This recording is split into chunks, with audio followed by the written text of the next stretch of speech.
Bonjour mon ami. Nous arrivons à la fin de l'année 2019. Alors je voudrais débuter ce message par ce qui a été dit au commencement et que nous trouvons dans les Saintes Écritures, la Bible.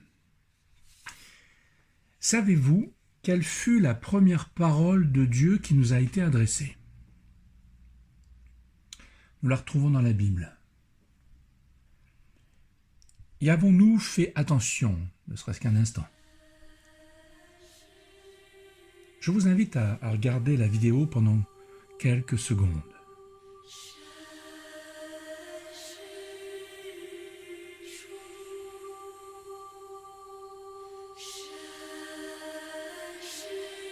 C'est cette parole-là.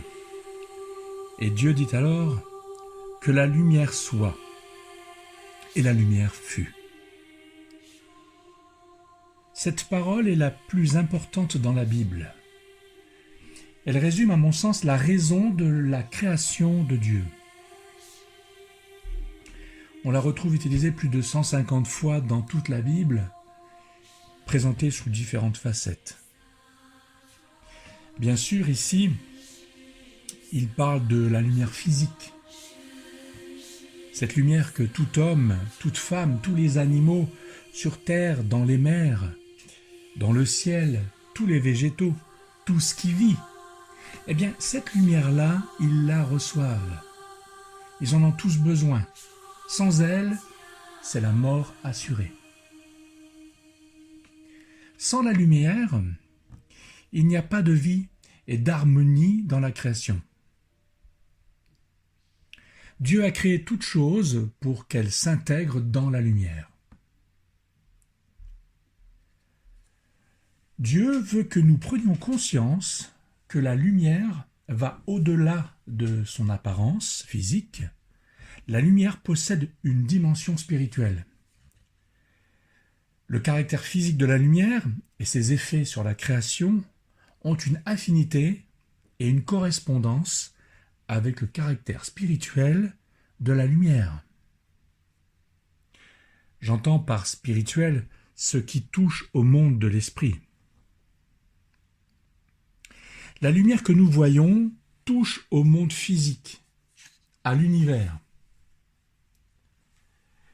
La lumière spirituelle, la lumière de l'Esprit de Dieu, pourrais-je dire, touche au monde de l'Esprit de Dieu, à son univers, c'est-à-dire tout.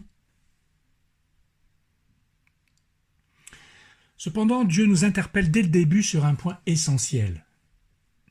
Il va séparer la lumière des ténèbres.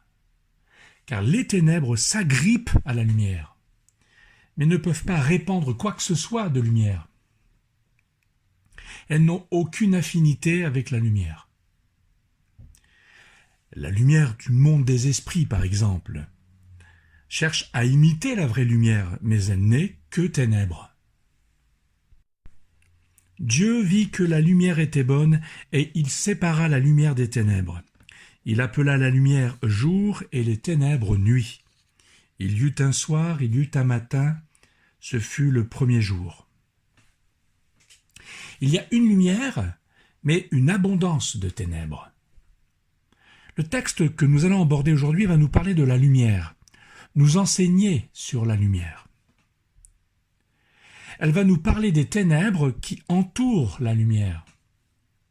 Elle va nous parler de Christ et des ténèbres. Il s'agit des ténèbres des démons et des hommes. Nous allons voir l'avantage qu'il y a de mettre en valeur la lumière dans nos vies. Si vous devez retenir une chose de ce message, c'est ceci. La lumière guérit des ténèbres. La puissance de la lumière nous guérit de l'emprise des ténèbres sur nous. La lumière guérit car elle apaise, prend soin et arrache tout ce qui détruit et qui produit l'inflammation dans nos corps et nos âmes. La lumière va donner à notre esprit son titre de noblesse qu'il a perdu et rendre ainsi à notre esprit l'honneur de sa puissance sur nos corps et nos âmes. La lumière nous guérit de nos dépendances, de nos addictions, de nos habitudes qui nous détruisent à petit feu, de nos colères, de notre violence, de nos désirs égoïstes. Et la liste peut être longue ici. La lumière a un pouvoir énorme pour nous amener à vivre en son sein, vivre de cette lumière reçue. Rappelons-nous qu'il est écrit dans la Genèse « Car Dieu vit que la lumière était bonne ». Mais alors, quelle est cette lumière? Sans détour, je vous le dis, Jésus est la lumière. Les évangiles mentionnent souvent que Jésus-Christ est la lumière. Matthieu 4, verset 16, « Le peuple qui vivait dans les ténèbres a vu briller une grande lumière, et sur ceux qui habitaient dans le pays sur lequel planait l'ombre de la mort, une lumière s'est levée. » Dans Luc, au chapitre 2, verset 32, « Jésus est la lumière pour éclairer les nations. Il sera la gloire d'Israël, ton peuple. »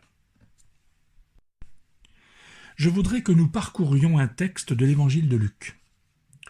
On va le suivre et vous allez voir comment les différentes facettes de la lumière nous seront présentées.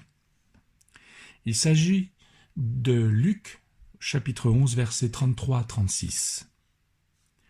Lisons donc ce texte. « Personne n'allume une lampe pour la mettre dans un recoin ou sous une mesure à grains. Non, on la place sur un pied de lampe pour que ceux qui entrent voient la lumière. Eh bien, tes yeux sont comme une lampe pour ton corps. Si tes yeux sont en bon état, tout ton corps jouit de la lumière. Mais s'ils sont malades, tout ton corps est plongé dans l'obscurité. Fais donc attention à ce que ta lumière ne soit pas obscurcie. Si ton corps tout entier est dans la lumière, sans aucune partie dans l'obscurité, il jouira pleinement de la lumière, comme lorsque la lampe t'éclaire de sa clarté. » Ce texte fait partie d'un passage plus large. Si nous le lisons dans le contexte de toute la section, nous pourrons mieux saisir ce que Jésus a voulu nous enseigner dans les versets déjà lus. Je crois que ces versets sont réellement à placer dans tout ce contexte. Alors, quel est-il donc? D'abord, précisons que toute cette section renvoie à des récits, des paroles, dans le cadre du parcours de Jésus, qui se déplaçait de la Galilée vers Jérusalem. Ça veut dire quoi? Ça veut dire qu'il s'approche des deux moments ultimes qui l'attendent, la crucifixion et la résurrection à Jérusalem. Au chapitre 11, au verset 4, les 4 versets qui nous intéressent font partie d'un bloc qui commence au verset 14 et qui se termine au verset 36. C'est là que Luc nous dit que les pharisiens, connaissant donc les Saintes Écritures, ont blasphémé. Écoutons. Verset 14. « Un jour, Jésus chassait un démon qui rendait un homme muet. Quand le démon fut sorti, le muet se mit à parler et la foule était émerveillée. Cependant, quelques-uns parmi les témoins disaient « C'est par le pouvoir de Belzéboul, le chef des démons, qu'il chasse les démons. » D'autres, pour lui tendre un piège, lui réclamaient un signe venant du ciel.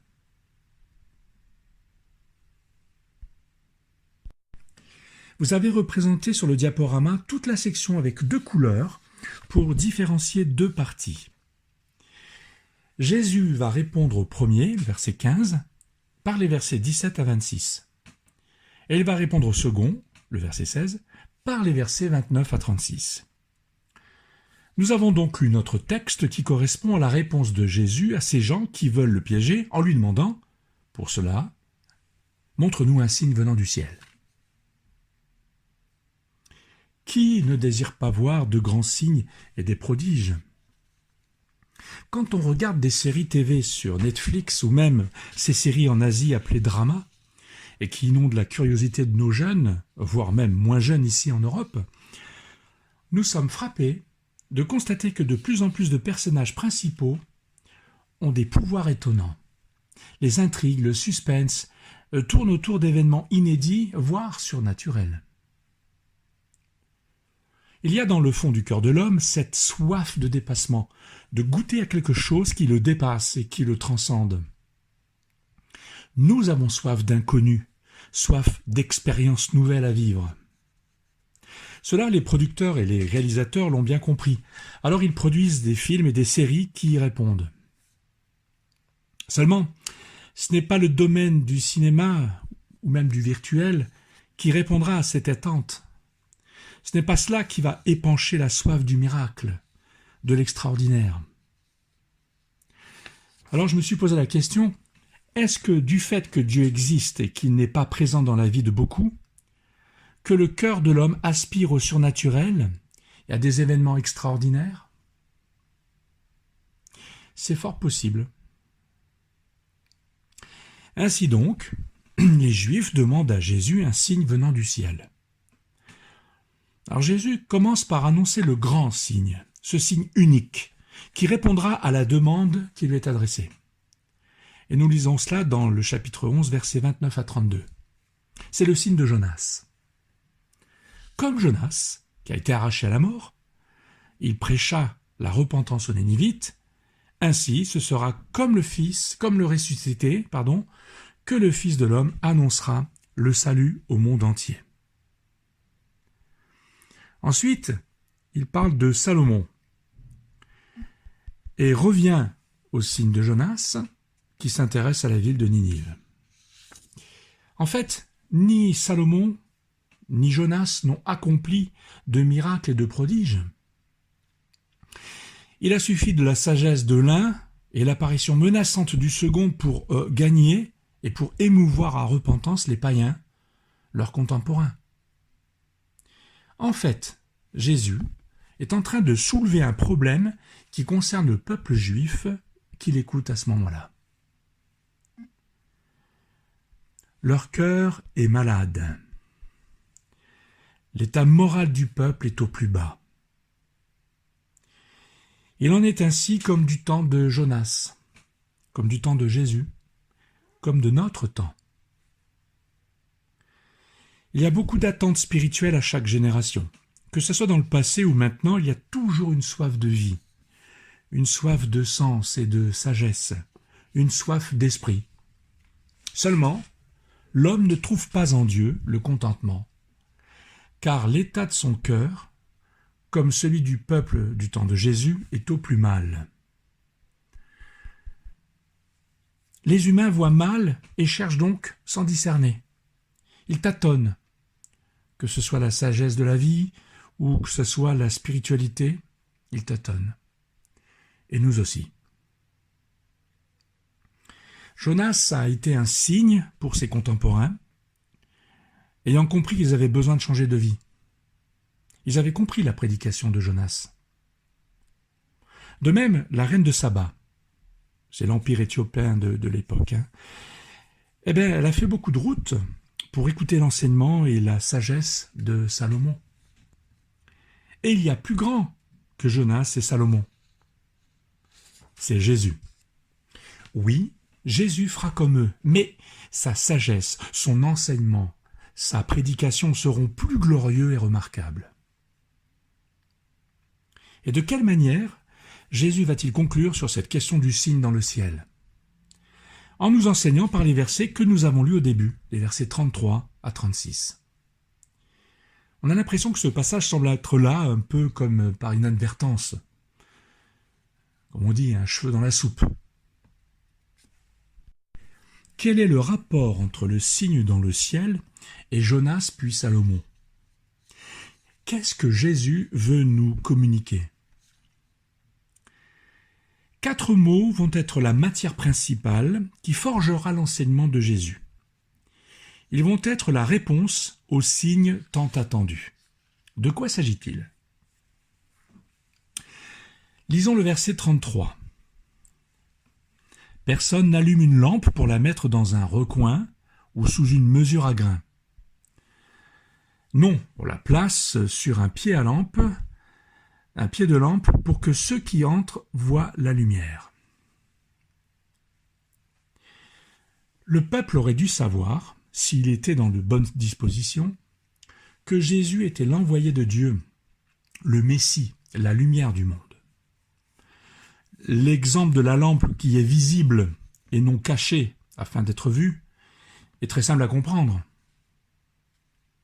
Je pourrais dire aussi, si vous utilisez une ampoule emballée dans une feuille d'aluminium, vous ne verrez rien quand vous appuierez sur l'interrupteur. Votre pièce sera toujours aussi sombre. Enlevez l'aluminium qui entoure et l'ampoule illuminera la pièce.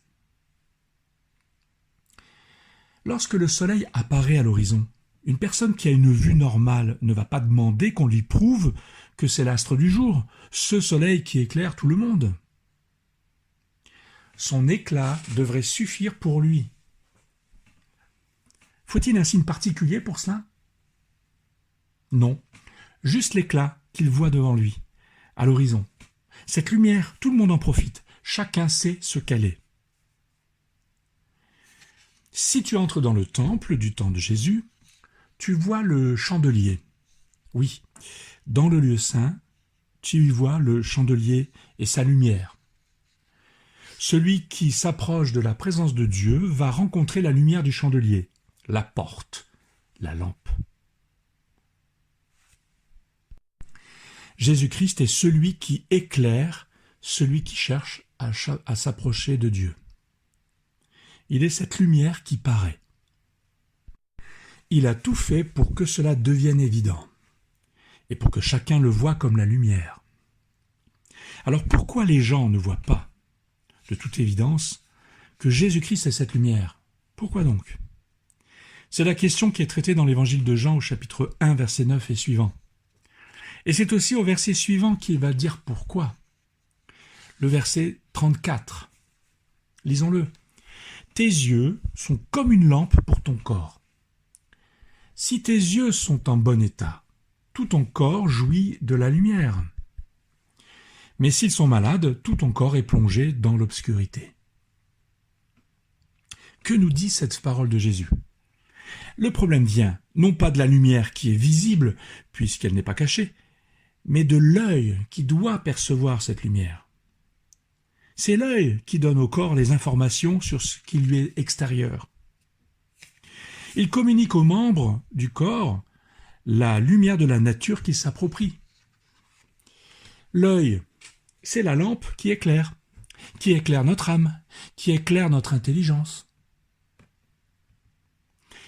Jésus nous interpelle et nous questionne. Il est indispensable que nous considérions l'état de notre œil.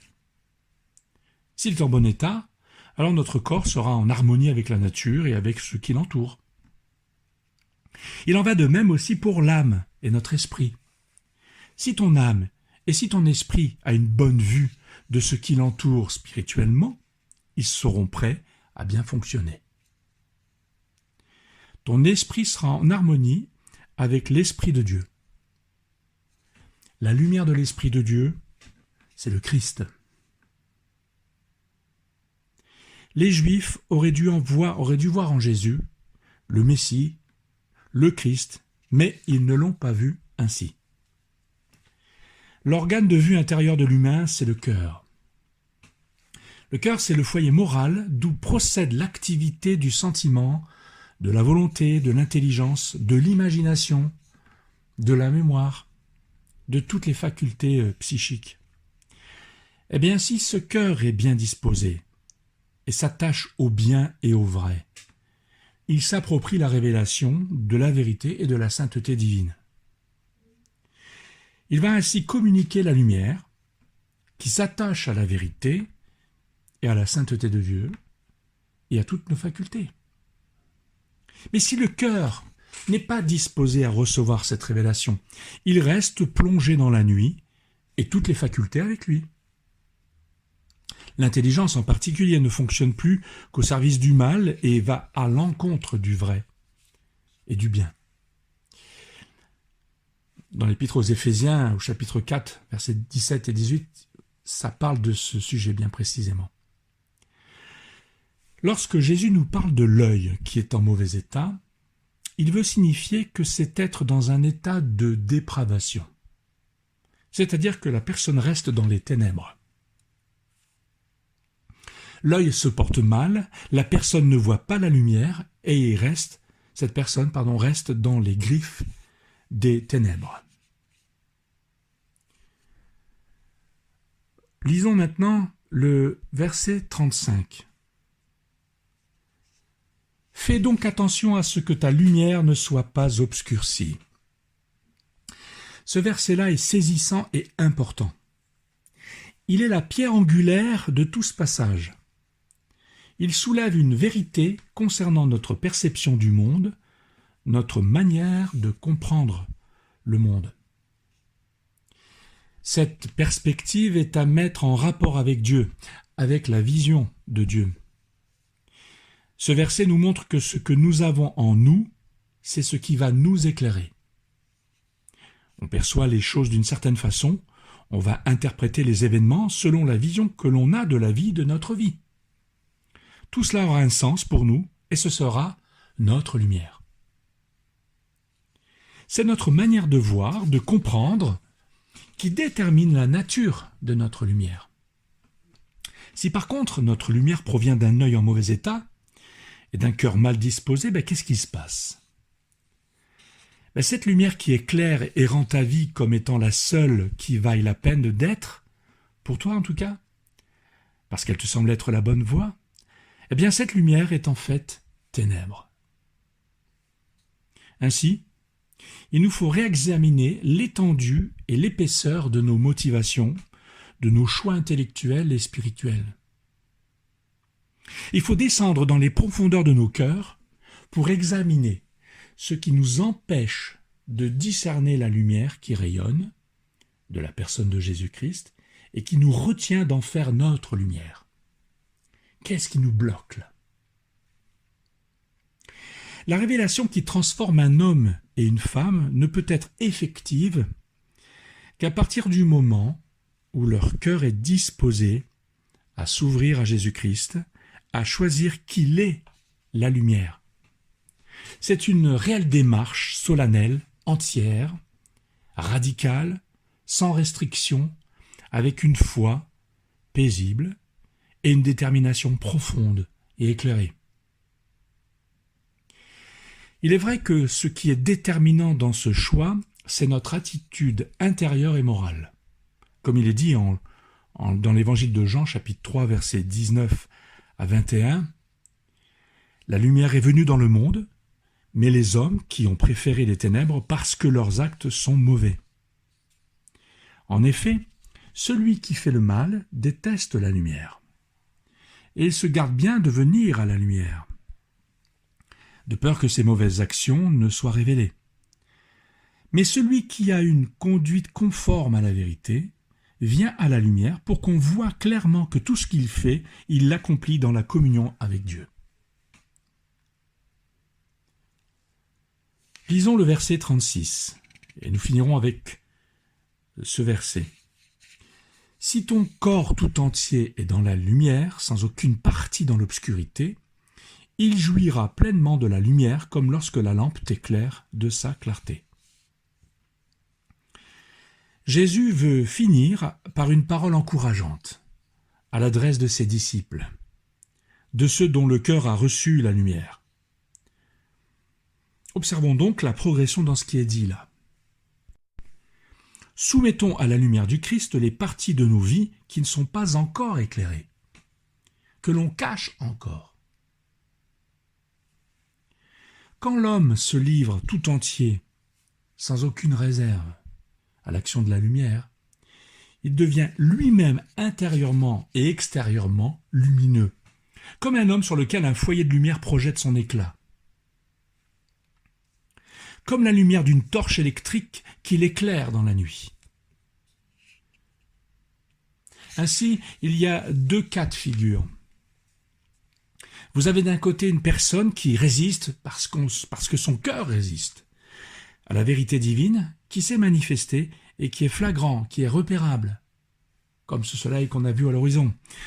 Cette personne vit un obscurcissement graduel de son âme qui aboutit à la nuit totale, aux ténèbres sombres, entraînant à la réalité de la mort éternelle. ce qui n'empêche pas d'être dynamique, d'avoir de l'existence, de faire plein de choses. De l'autre côté, vous avez une personne qui, par l'ouverture du cœur à cette vérité, va vivre une série de purifications successives de son être. Il va voir la lumière rayonner et il va découvrir la pureté et la puissance de ce qu'est la gloire de Dieu. Sans elle, tout cela nous est inconnu et incompréhensible et même insoutenable. Si on devait résumer le chapitre 11 et les versets qu'on a lus, nous pourrions dire ceci. Nous reprendrions ce que Jésus a dit. Il aurait pu dire de cette manière « Je ne suis pas le complice de Belzébul, le chef des démons. Non, en moi au contraire, le règne de Dieu est apparu au milieu de vous. Si vous possédiez un cœur qui aime plus la vérité que vous-même, vous n'auriez pas besoin d'un miracle exceptionnel pour vous le prouver, pour comprendre cela.